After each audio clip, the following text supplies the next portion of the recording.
Guys, welcome back to my YouTube channel सी श्वेता वर्मा। आज की इस वीडियो में हम डिस्कस करेंगे टीडीएस के सेक्शन 194 BA को, जो होता है TDS on winnings from online games. Last year budget 2023 में ये सेक्शन इंट्रोड्यूस किया गया था। 1 अप्रैल 2023 से ये सेक्शन एप्लीकेबल हुआ है। प्रैक्टिकल लाइफ में और एग्जाम पॉइंट ऑफ व्यू से दोनों ही केसेस में ये सेक्शन बहुत ज्यादा इंपॉर्टेंट है। प्रैक्टिकली इसलिए क्योंकि ये सेक्शन में टीडीएस बहुत ज्यादा डिडक्ट किया जाता है, क्योंकि आजकल यंगस्टर्स के बीच में ऑनलाइन गेम्स का फैशन बहुत ज्यादा है और यही रीजन था इस सेक्शन को इंट्रोड्यूस करने का। और एग्जाम पॉइंट ऑफ व्यू से इसलिए क्योंकि नया सेक्शन है, लेटेस्ट अमेंडमेंट है, इसलिए इस सेक्शन से क्वेश्चन आने के चांसेस बहुत ज्यादा है। तो आज की इस वीडियो में हम दो चीजों को डिस्कस करेंगे। एक तो ये कि ऑनलाइन विनिंग की जो इनकम होती है, इस पर टीडीएस की कैलकुलेशन कैसे होती है, और दूसरा ये जो इनकम होती है इसको आईटीआर में कैसे शो करते हैं और इस पर इनकम टैक्स की कैलकुलेशन कैसे करते हैं। तो वीडियो बहुत इंपॉर्टेंट होने वाली है, लास्ट तक जरूर देखिएगा, क्योंकि इस सेक्शन में जो टीडीएस की कैलकुलेशन है ना, वो बाकी सारे सेक्शन से बहुत ज्यादा डिफरेंट है। तो वीडियो स्टार्ट करते हैं, लेकिन गाइस उससे पहले आपसे एक रिक्वेस्ट है, अगर आपको वीडियो अच्छी लगे तो प्लीज वीडियो को लाइक कीजिएगा, शेयर जरूर कीजिएगा, और आपको वीडियो कैसी लगी, रेलिवेंट है भी आपके लिए कि नहीं, हेल्पफुल है कि नहीं, प्लीज कमेंट करके जरूर बताइएगा। और अगर चैनल पर नए हैं, चैनल को सब्सक्राइब नहीं किया है, तो प्लीज चैनल को सब्सक्राइब कर दीजिएगा। तो चलिए वीडियो को स्टार्ट करती हैं। तो दो पर्सन है, एक है पर्सन एक्स और एक है पर्सन वाई। ये पर्सन एक्स कौन है? ये पर्सन हो सकता है कोई भी person, okay. And person Y कौन होगा? ये भी कोई भी पर्सन हो सकता है, एनी पर्सन, ठीक है। तो ये पर्सन रेसिडेंट भी हो सकता है, नॉन रेसिडेंट भी हो सकता है, ओके। अब इस पर्सन को इस पर्सन से क्या हो रही है? इनकम हो रही है। कैसी इनकम हो रही है? विनिंग इनकम हो रही है फ्रॉम ऑनलाइन गेम, ओके। तो इस पर्सन को ऑनलाइन गेमिंग की इनकम मिल रही है इस पर्सन से। तो ये तो हो गई सेक्शन की लैंग्वेज 194 BA की। एक्चुअल में ये पर्सन कौन होगा? तो ये पर्सन वो होगा जो कि ऑनलाइन गेम्स खेल रहा होगा, ठीक है। तो who plays online games, right. तो ये पर्सन कौन होगा? जो कि ऑनलाइन गेम्स खेल रहा होगा।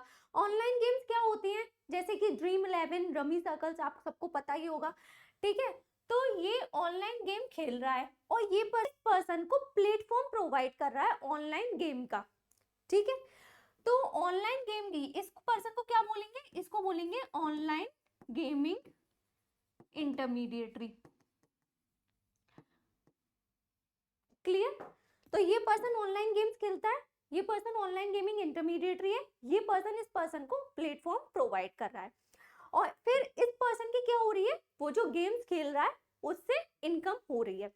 उस पर जो इनकम ये इसको देगा, उस पर इस पर्सन की लायबिलिटी है कि वो सेक्शन 194 BA में टीडीएस को डिडक्ट करेगा, क्लियर। अब ये पर्सन जब होता है, जब इसको गेम खेलना है, ऑनलाइन गेम खेलना है, तो इसकी फर्स्ट रिक्वायरमेंट क्या होती है कि ये इस पर्सन के पास में अपना एक यूजर अकाउंट ओपन करवाएगा। ध्यान से समझिए, जो पर्सन ऑनलाइन गेम खेलता है उसको सबसे पहले इंटरमीडिएटरी के पास में यूजर अकाउंट ओपन कराना होता है। ये यूजर अकाउंट क्या होता है? जैसे इस यूजर अकाउंट में सबसे पहले होगा ओपनिंग बैलेंस,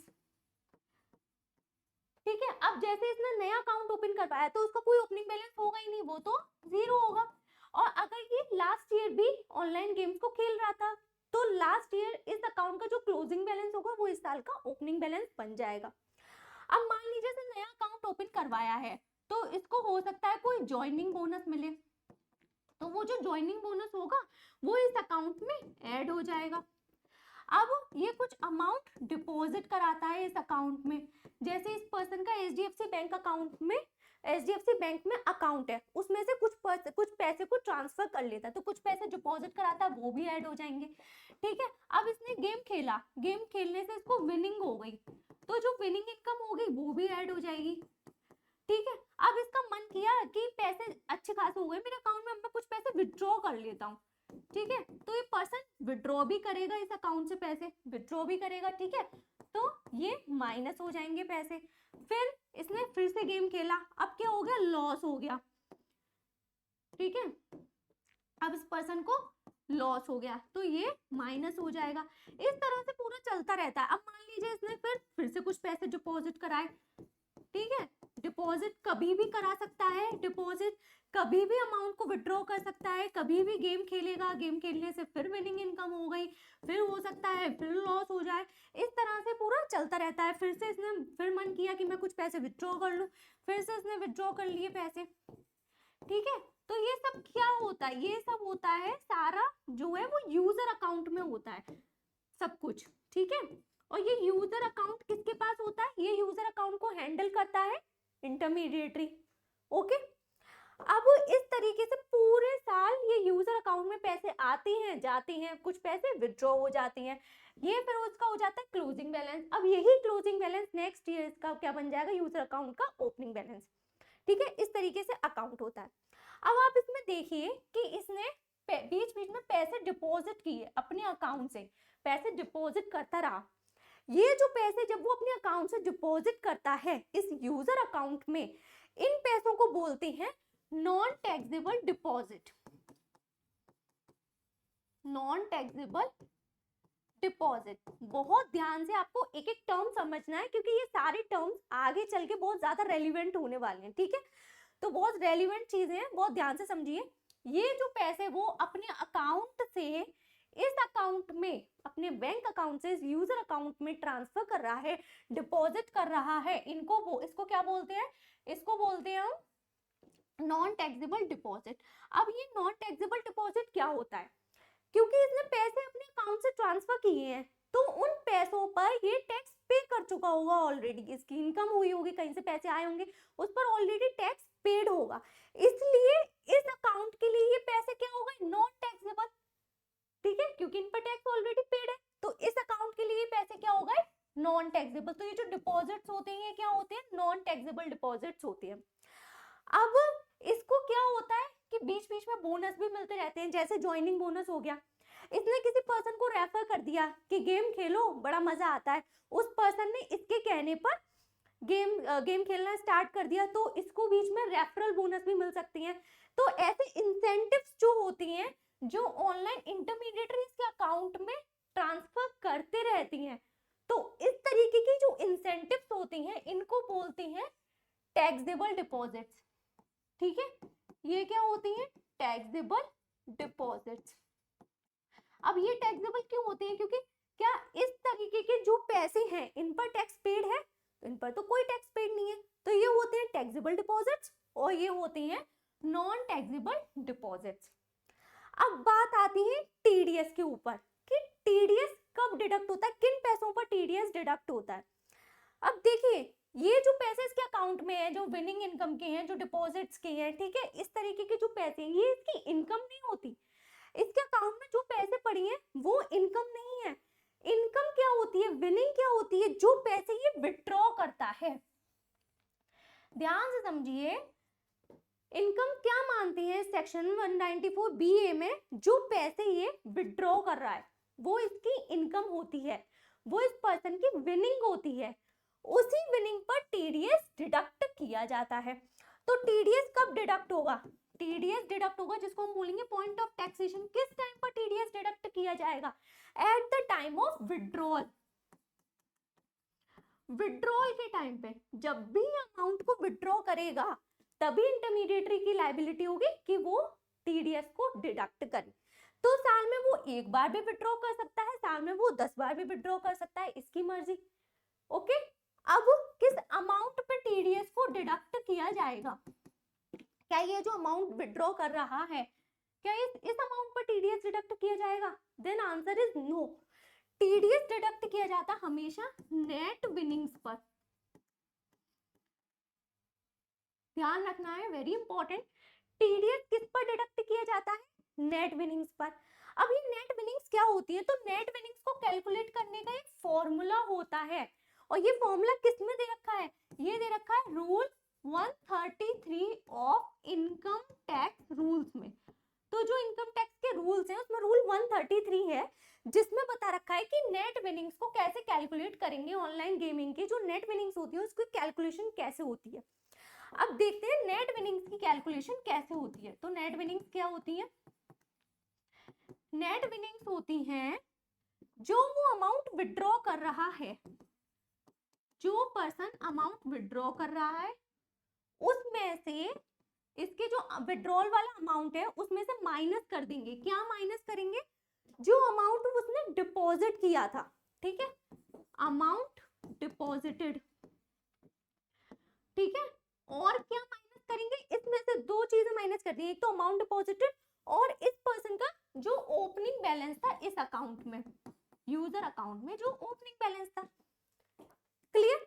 तो जो अमाउंट विड्रॉ किया उसमें से जो अमाउंट डिपॉजिट उसने किया था पहले, ठीक है, जो अमाउंट उसने डिपॉजिट कर रखा था और उसका ओपनिंग बैलेंस था उसको माइनस कर देंगे, तो वो आ जाएगी नेट विनिंग। ठीक है, अब आप इसको ध्यान से समझेंगे इस फॉर्मूला को, तो यही क्या होती है, इसकी इनकम होती है, नेट इनकम तो यही होती है। अगर इसने 1000 रुपए विड्रॉ किए और इसने खुद के अपने पैसे कितने लगा रखे थे, मान लीजिए इसने 200 रुपए अपने खुद के लगा रखे थे और इसका ओपनिंग बैलेंस इसके अकाउंट में पड़ा हुआ था 200 रुपए का, तो 400 पे माइनस करके अर्निंग इसकी एक्चुअल में विनिंग 600 रुपए की ही तो हुई, राइट। 1000 रुपए का अमाउंट विड्रॉ किया है, उसने 200 रुपए तो इसके खुद के लग रखे थे, 200 रुपए का ओपनिंग बैलेंस था, तो नेट विनिंग इसकी कितनी हुई, 600 रुपीज की। तो इसी पर टीडीएस डिडक्ट किया जाता है। अब किस रेट से टीडीएस डिडक्ट किया जाता है? रेट होती है 30%, ठीक है। तो 600 का 30% मतलब 180 हो गया। तो ये पर्सन क्या करेगा, जो ऑनलाइन इंटरमीडिएटरी होगा, जब विड्रॉ करेगा, ये जिस टाइम पे पैसे को विड्रॉ करेगा पर्सन, उस टाइम पर ये इसकी नेट विनिंग को कैलकुलेट करेगा इस फॉर्मूला से। नेट विनिंग जो होगी उस पर 30% की रेट से टीडीएस को डिडक्ट करके और बाकी का जो बैलेंस है वो इसको पे कर देगा, जो पर्सन गेम खेल रहा है, जिसकी इनकम है, ठीक है, माइनस करके बाकी का अमाउंट इसको पे कर देगा। क्लियर? अब आप इस चीज में, इस फॉर्मूला में ध्यान दीजिए कि हमें किसकी जरूरत पड़ी, हमें पड़ी जो भी अमाउंट विड्रॉ किया है उसने उसकी जरूरत, और जो अमाउंट डिपॉजिट किया है और जो ओपनिंग बैलेंस है उसकी जरूरत पड़ी, ठीक है। क्या उसने कितने जीते, वो कितना हारा, क्या हमें इससे कोई मतलब है? हमें इससे कोई मतलब नहीं है। एक चीज और आप ध्यान रखिए कि यहाँ पर ये जो अमाउंट डिपॉजिटेड होता है ये होता है हमेशा नॉन टैक्सेबल डिपॉजिट। ये अमाउंट डिपॉजिटेड कौन सा होता है? Non taxable deposits. क्या होते हैं नॉन टैक्सेबल डिपॉजिट्स? मैंने आपको ये बताया था, ठीक है। तो ये जो पैसा जो अपने अकाउंट से ट्रांसफर कर रहा है यही अमाउंट यहाँ पर माइनस होगा। जो ज्वाइनिंग बोनस होते हैं, रेफरल बोनस होती है, बाकी के जो इंसेंटिव्स होते हैं उसको यहाँ माइनस नहीं करते। तो ये चीज यहाँ काम आ गई, ठीक है, समझ में आ गया। नॉन टैक्सेबल डिपॉजिट्स और टैक्सेबल डिपॉजिट्स भी क्लियर हो गया होगा, ठीक है। चलिए, अब ये मैंने आपको बताया कि जब ये पर्सन विड्रॉ करता है, कब डिडक्ट करेगा टीडीएस इंटरमीडिएटरी? जब ये पर्सन विड्रॉ करेगा पैसे को अपने अकाउंट से। अब वो एक बार भी विड्रॉ कर सकता है, वो 10 बार भी विड्रॉ कर सकता है, इसकी मर्जी। जब विड्रॉ करेगा तब टीडीएस को डिडक्ट किया जाएगा। और जो इस अकाउंट का क्लोजिंग बैलेंस होगा at the end of the financial year भी टीडीएस डिडक्ट किया जाएगा। कब डिडक्ट किया जाएगा? जब फर्स्ट विड्रॉल होगा, उसके बाद में जितने भी विड्रॉल्स होंगे उन पर, और at the end of the financial year, ठीक है, इन टाइम टीडीएस डिडक्ट किया जाता है। तो यही चीज यहाँ पर लिखी हुई है कि किस पर डिडक्ट किया जाता है? नेट विनिंग्स पर डिडक्ट किया जाता है। जब भी फर्स्ट विड्रॉल होगा उसके बाद में जितने विड्रॉल्स वो करेगा उतने, और at the end of the financial year. ये चीज समझ में आ गई। अब एग्जाम्पल के थ्रू समझ लेते हैं, ठीक है। नेट विनिंग क्या है? इसने विड्रॉ किया, विड्रॉ के टाइम पर टीडीएस डिडक्ट करने की लायबिलिटी आएगी किस पर? नेट विनिंग्स पर। नेट विनिंग्स का फॉर्मूला क्या होता है? जो भी उसने अमाउंट विड्रॉ किया उसमें से माइनस करेंगे जो अमाउंट वो डिपॉजिट किया है उसने, और क्या माइनस करेंगे? जो इसका ओपनिंग बैलेंस था, 80,000 का ओपनिंग बैलेंस था, ठीक है। तो ये कितना हो गया? इसने 1 लाख रुपए का अमाउंट इसके पास पहले से था, 50,000 रुपए विड्रॉ किए हैं, तो ये आ गया माइनस का 50,000। क्या इस पर टीडीएस डिडक्ट हो? देन आंसर इज नो, क्योंकि ये विनिंग नहीं है, ये क्या है? लॉस। 50,000 का लॉस हो रहा है, तो लॉस पे टीडीएस डिडक्ट नहीं करना, टीडीएस हम तभी डिडक्ट करेंगे जब वो अमाउंट विड्रॉ कर रहा है वो उस अमाउंट से ज्यादा का हो, है ना, इनकम हो, नेट विनिंग हो, विनिंग पर टीडीएस डिडक्ट किया जाता है, तो इस वाले केस में टीडीएस डिडक्ट करने की लायबिलिटी नहीं आएगी। सेकंड एग्जांपल देखते हैं, अमाउंट विड्रॉ किया, इस टाइम पर टीडीएस डिडक्ट करना है, कितना अमाउंट विड्रॉ किया 70,000, इसमें से क्या माइनस कर देंगे, जो अमाउंट उसने डिपॉजिट किया, ये किया था 25,000 का अमाउंट डिपॉजिट, ठीक है, और कर चुका था 25,000 का, ओके, ये ज्वाइनिंग बोनस, ज्वाइनिंग बोनस मतलब टैक्सेबल डिपॉजिट, इसको माइनस नहीं करते, ओपनिंग बैलेंस इसका 0 है, तो कितना 50,000, 70,000 माइनस 50,000 कितना होगा 20,000, ये 20,000 की हो गई नेट विनिंग्स, इस पर 30% की रेट से टीडीएस डिडक्ट किया जाएगा और बाकी का पेमेंट कर दिया जाएगा जो पर्सन गेम खेल रहा है उसको, ठीक है। अब ये एक एग्जांपल लेते हैं, जैसे मैंने आपको बताया ना फर्स्ट विड्रॉल पे, ईच सब्सिक्वेंट विड्रॉल्स पर एंड लास्ट में जो बैलेंस होता है at the end of the financial year उस पर टीडीएस डिडक्ट किया जाता है। अब इस एग्जांपल के थ्रू देख लेते हैं, पहली विड्रॉल कब की, इसने अमाउंट डिपॉजिट किया 20,000 का, इस पर्सन का ओपनिंग बैलेंस चल रहा था 50,000 का, अमाउंट इसने डिपॉजिट किया 20,000, अब उसके बाद में यहाँ पर मार्च में इसने मई में विड्रॉ किया 40,000 रुपए इसने विड्रॉ किए, ठीक है, टीडीएस डिडक्ट किया जाएगा किस पे 40,000, इसमें से माइनस कर देंगे जो अमाउंट डिपॉजिट हुआ था और जो इसका ओपनिंग बैलेंस था 50,000, ठीक है, तो 5 6 7 70,000 रुपए और 40,000 रुपए का अमाउंट विड्रॉल था, तो लॉस है यहाँ पर, लॉस वाले केस में कोई टीडीएस डिडक्ट नहीं होगा, ओके। नेक्स्ट विड्रॉल हुआ है यहाँ पर, इस टाइम पे देखेंगे, अब आपको ध्यान देना है, फर्स्ट विड्रॉल का तो हमने केस देख लिया किस तरह से फॉर्मूला लगता है, अब देखिए बाकी के जो विड्रॉल्स होते हैं उसमें कैसे कैलकुलेशन होती है। सेकंड विड्रॉल्स हुआ सितंबर में कितना अमाउंट विड्रॉ किया इसने 55,000 आ जाएगा। अब जो सब्सिक्वेंट विड्रॉल्स होते हैं उस वाले केस में उससे पहले के जितने विड्रॉल्स होते हैं उनको भी कंसीडर करते हैं, ठीक है, तो बाकी के जो विड्रॉल्स होंगे तो उससे पहले के जितने विड्रॉल्स होंगे उनको भी कंसीडर करेंगे और जो डिपॉजिट्स जो माइनस करेंगे तो इससे पहले जितने डिपॉजिट्स हुए उसको भी माइनस करेंगे, समझ में आ गया, ठीक है।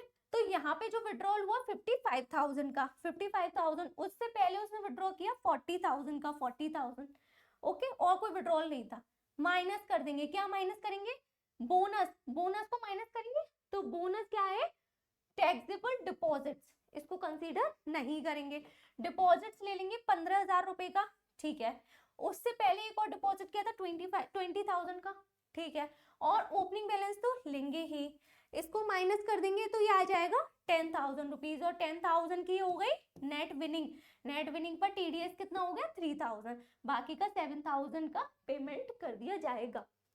उसके बाद में इसने फिर से विड्रॉ किया यहाँ पर फरवरी में कितना 65,000 का, ठीक है, 65,000 रुपीज हो गए, उससे पहले 55,000 का विड्रॉ किया था, उससे पहले 40,000 का विड्रॉ किया था, माइनस कर देंगे डिपॉजिट्स को 30,000 का डिपॉजिट, उससे पहले 15,000 का डिपॉजिट, उससे पहले 20,000 का डिपॉजिट एंड ओपनिंग बैलेंस वो है 50,000, ठीक है।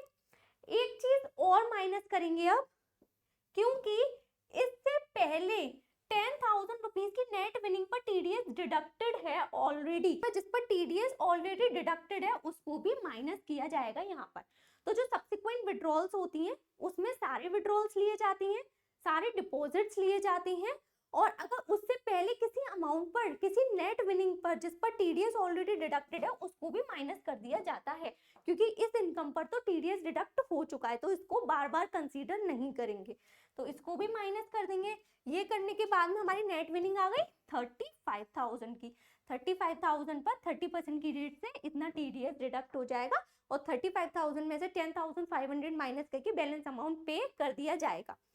नेक्स्ट, अब कोई विड्रॉल नहीं है, अब आ जाता है क्लोजिंग बैलेंस, इसका क्लोजिंग बैलेंस बचा 80,000 का इस यूजर अकाउंट का, तो उस पर भी टीडीएस डिडक्ट होगा, तो at the end of the financial year TDS deduct होता है, उसकी कैलकुलेशन देख लेते हैं। इस वाले केस में भी सेम है, जो हमने विड्रॉल किए थे सारे 65,000, 55,000, 40,000, 65, 55, 40,000, ठीक है। अब यहाँ पर क्लोजिंग बैलेंस को भी ऐड किया जाएगा। ये हो गया क्लोजिंग बैलेंस। इसमें से माइनस कर देंगे सारे डिपॉजिट्स, ठीक है, 30,000, 15,000, 20,000, ओपनिंग बैलेंस 50,000, और क्या माइनस करेंगे, जिस बिलिंग पर टीडीएस ऑलरेडी डिडक्टेड है। किस पर डिडक्टेड है, 35,000 रुपए पर और 10,000 रुपए पर। तो ये 35,000 और 10,000 भी माइनस कर देंगे। कितना आ गया, 80,000। इस पर 30% की रेट से टीडीएस कितना हो गया, 24,000, और बाकी का अमाउंट 80,000 में से 24,000 माइनस करके बाकी का अमाउंट इसको पे कर दिया जाएगा। ये चीज समझ में आ गई। तो इस एग्जांपल में सारे केसेस कवर्ड है, ठीक है। और अगर आपको ये चाहिए, ये एग्जांपल चाहिए, तो इसकी पीडीएफ में शेयर कर दूंगी अपने टेलीग्राम चैनल पर। टेलीग्राम चैनल का जो लिंक है वो डिस्क्रिप्शन बॉक्स में दे रखा है, आप वहां से जाकर ज्वाइन कर सकते हैं। और इसको अगर आपको एग्जाम्पल को चाहिए तो आप वहां से जाकर चेक कर सकते हैं, ठीक है। अब कुछ FAQs हैं, इनको देख लेते हैं। अगर पर्सन के पास मल्टीपल यूजर अकाउंट है, जैसे कि मैंने आपको बताया कि जो पर्सन गेम खेलता है उसको इंटरमीडिएटरी के पास में एक यूजर अकाउंट खुलवाना पड़ता है। अब मान लीजिए इस पर्सन ने इस इंटरमीडिएटरी के पास में 3 अकाउंट खुलवा लिए हैं, ठीक है।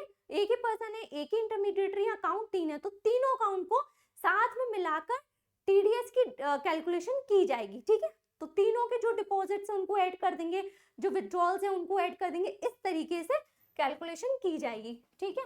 अब है transfer from one user account to another user account. 3 user account खोल रखे हैं, एक पर्सन ने एक ही इंटरमीडिएटरी के पास में एक अकाउंट से दूसरे अकाउंट में पैसों को ट्रांसफर करता है, तो ना ही ये विड्रॉल कंसीडर किया जाएगा और ना ही डिपॉजिट कंसीडर किया जाएगा।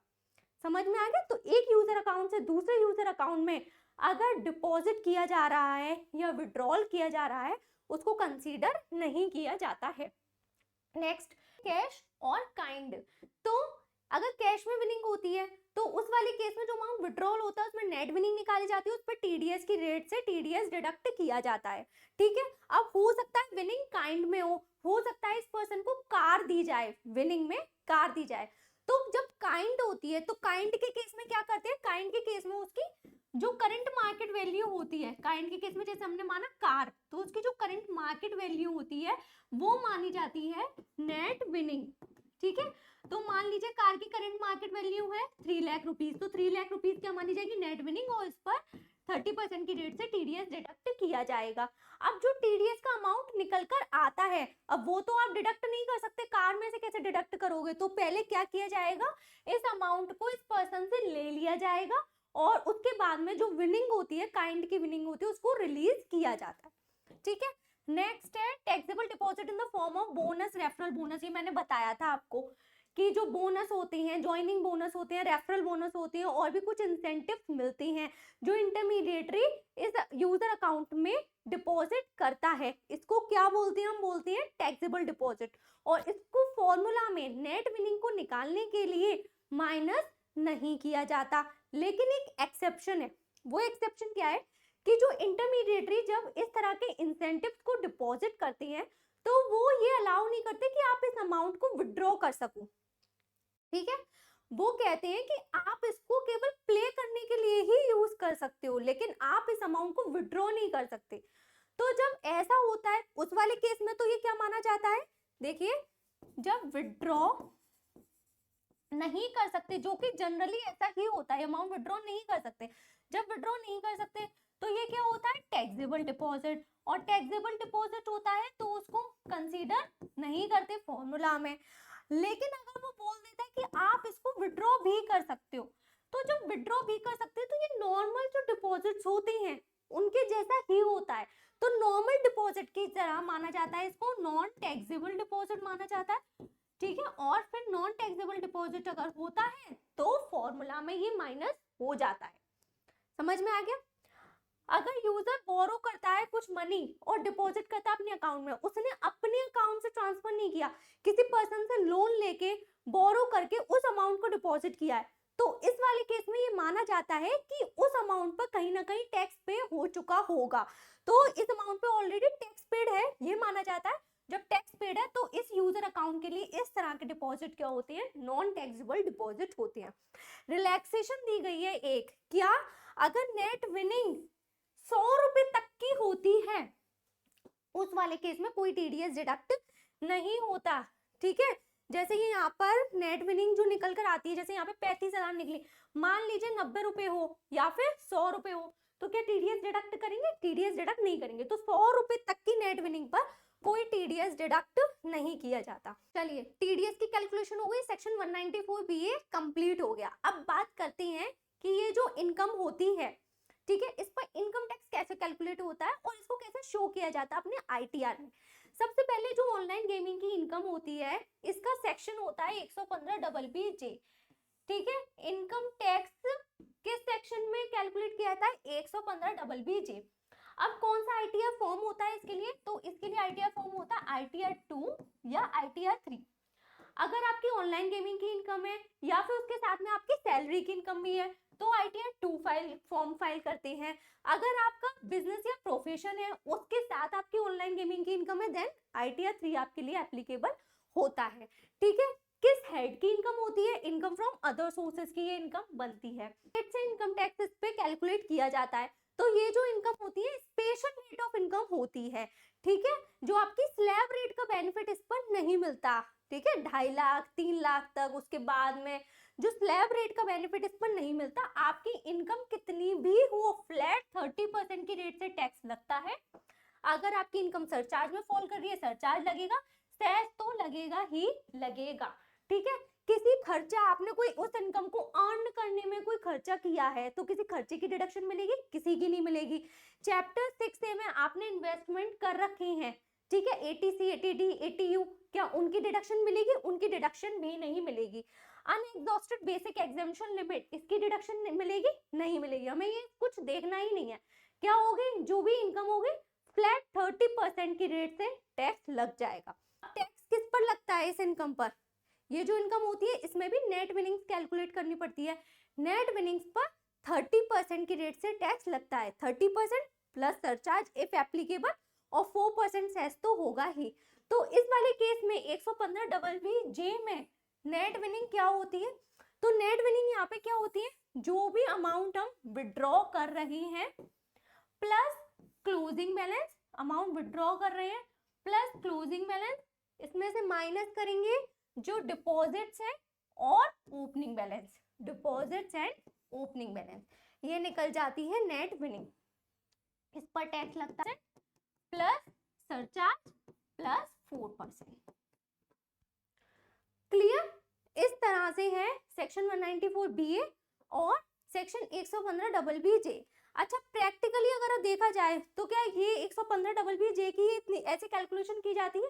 प्रैक्टिकली क्या होता है, फॉर्म 26AS और AIS में आपकी नेट विनिंग दे रखी होती है। आपको बस फॉर्म 26AS और AIS इसमें से नेट विनिंग देखनी होती है और उस नेट विनिंग को अपने आईटीआर में 115BBJ में फिल करके टैक्स को कैलकुलेट करना होता है। ठीक है, बट आपको क्योंकि वैसे पता होना चाहिए कि इसमें नेट विनिंग का फॉर्मूला, एक्चुअल में नेट विनिंग का फॉर्मूला क्या होता है। ठीक है, तो this was all about section 194BA and section 115BBJ। तो अगर वीडियो आपको समझ में आई हो, अच्छी लगी हो, प्लीज लाइक करना ना भूले, कमेंट करके जरूर बताएं, शेयर करें ज्यादा से ज्यादा वीडियो को और चैनल को सब्सक्राइब करना ना भूलें। मिलते हैं नेक्स्ट वीडियो में। Thank you so much.